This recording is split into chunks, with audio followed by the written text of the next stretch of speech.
Todo mundo gosta do mundo tecnológico, né? Mas isso pode ser um vício, depende da idade da criança. Principalmente criança, adolescente. Se o seu filho é viciado em tecnologia, pode ser um problema. Nós estamos aqui hoje com a doutora Karine Scalco-Zandoná para falar justamente sobre os vícios e sobre adolescentes e o exagero em ficar conectado. Tudo bem, Karine? Tudo ótimo, Val. Quer dizer, uma coisa boa, que são os novos tempos, que te traz rapidez, informação, tudo isso, pode ser um problema dependendo do tempo que a pessoa passa nisso? Como é que é isso? Na verdade, com essa globalização, né? Então a tecnologia ela acabou se tornando algo muito acessível, independente da idade.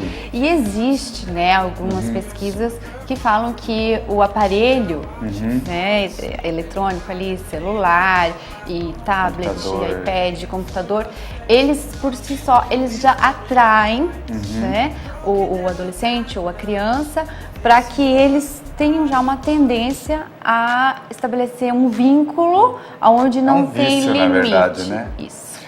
Agora que você estava falando, eu até agora não tinha me tocado uma coisa, mas os pais, eu vejo crianças de 2, 3 anos, para a criança ficar quieta, dar o celular. E eles ficam realmente quietos, ou seja, você mesmo está induzindo a criança, você passa o vício. Mas mesmo que você não dê para uma criança de 2, 3 anos, eles vão acabar se interessando pelo meio, no colégio, de diversas maneiras. Mas isso já é um princípio de viciar a criança, não é? Com certeza. Despertar prematuramente esse desejo. Despertar. E depois, assim, os pais não usam aquele celular, olha, eu vou te dar o celular, porque o celular é prazeroso, mas existe um limite. Então você vai assistir um videozinho que você gosta. Não, eles usam como uma opção para manter a criança quieta, né? Assim não me incomoda, então você fica aí com o celular. Com 2 anos, ele ainda quer a atenção dos pais. Então, se você trocar a sua atenção pelo celular, óbvio que a criança vai aceitar. Agora, quando entra numa adolescência, ele não vai querer a atenção dos pais. Ele acostumou com esse celular, com o computador e tal, então ele vai querer manter isso, continuar.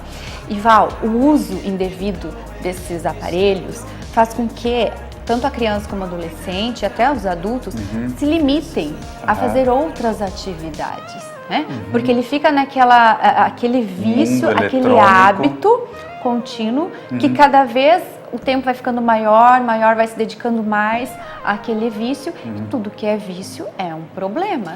Pois é, mas assim, eu acho muito perigoso, porque independente, eu vejo jovens, isso me chamou a atenção até porque eu estava vendo uma pessoa especificamente muito ligada nisso e o tempo todo, e daí a pessoa já não conversa, já não faz nada. Eu fiquei preocupado com isso. Aí conversando você me falou, mas isso é comum. Como é que os pais podem interferir, como é que podem ajudar e quando que... eu tenho um filho, eu vejo que isso já não está mais no limite da normalidade, já está indo para o exagero e aí é preciso interferir. Tem como identificar sim, e só os pais podem identificar, mas para isso precisa olhar para o filho. Prestar atenção. Prestar atenção. Os hábitos, como é que estão?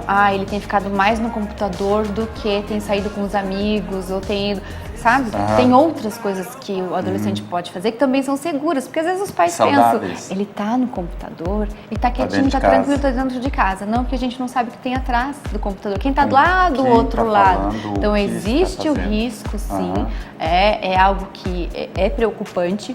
E qual é a tendência? Isso pode resultar num transtorno antissocial. Porque aí é como você disse, a criança começa, não conversa mais, não gosta de estar mais junto, e ela vai se fechando, e aí ela passa a ter os contatos sociais somente virtuais. E aí uma coisa que eu percebi, que eu soube, que eu sou analfabeto digital completo, né? E adoro isso. E quer manter. Eu quero manter isso, alguém liga, alguém faz por mim. Mas eu percebi que eu soube que tem jogos que não pode parar, que a pessoa tem que continuar, ou seja, isso é uma maneira de prender, de envolvendo a pessoa. E esse que é o perigo, né?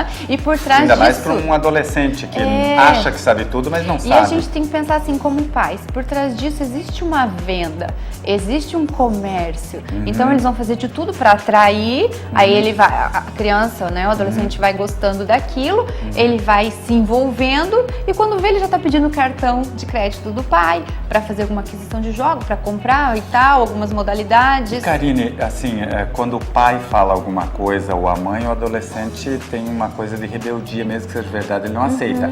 Como que a psicologia pode ajudar a salvar, a voltar, a explicar para esse adolescente de uma maneira que ele veja que não é uma poda, que simplesmente tem que ter equilíbrio, que pode sim, mas que tem limites. Como que a psicologia pode ajudar isso? Então, Val, primeiro os pais precisam aceitar que existe uma situação, um problema, porque muitos pais acabam colocando embaixo do tapete, né? E fica por isso mesmo. Acha que da idade já vai passar. Não, não vai passar, ok? Vai piorar. Vai piorar e pode comprometer o futuro, tá? Da pessoa ali. Então, primeiro, eles têm que aceitar e aí estabelecer um certo limite. Quando não se tem o limite, vai ter que resgatar aquele limite lá atrás que deveria ter sido imposto quando eles eram menores, quando estavam formando a personalidade e tal, ok? Mas a psicologia, ela vai primeiro fazer com que esses pais aceitem a situação para daí procurarem ajuda, estabelecer um vínculo ali e orientar de uma maneira que vai potencializar esses pais. Normalmente os pais que não estabelecem limites, eles têm medo dos filhos. Então ele vai estabelecer alguns limites com os filhos, mas a gente precisa potencializar os pais que eles são ainda figuras de autoridade, ok? Que eles têm que ser respeitados. Então, se o pai e a mãe acham que não é saudável, o filho vai reproduzir o que é saudável, o que os pais, né, necessitam então, ali naquele momento. Então, o trabalho é com os pais e com o adolescente. Com os pais. Porque a fase de adolescente sempre vai ser rebelde. Sempre vai ter, alguns lidam melhor, outros menos. Mas os pais precisam estar ali presentes, tá? E confiantes na postura deles. Porque eu recebo muitos pais que têm segurança na educação dos filhos, ok? Porque não é fácil disputar com a tecnologia, com esses jogos. Você tem que ser tão interessante quanto. Isso mesmo. E aí o que acontece? A pessoa que joga ali, que está envolvida, sempre tem um que eles têm como uma referência. É um jogador profissional, é alguém. E normalmente a rotina, os hábitos dessas pessoas que jogam passado da noite, tal, 24 horas ali, não é saudável. Não é uma referência boa para aquele adolescente que está em formação. Olha, o tema é muito interessante e muito preocupante. Isso aqui é só para lançar uma nuvem aí na sua cabeça para você se preocupar e olhar desde o bebê. Eu vejo aqui na loja. Pega o celular, a criança fica enlouquecida, ela já sabe fazer tudo. Ok, para distrair a criança. Agora, isso pode se revelar um problema no futuro, se isso for no exagero. Se já é um adolescente e ele quer ficar mais no computador que com a sua companhia, com os amigos, cuidado, observa, porque além de ser uma coisa que não é saudável, pode ser perigoso ainda. É isso, Karina? Aí. Então, obrigado, sucesso no seu trabalho.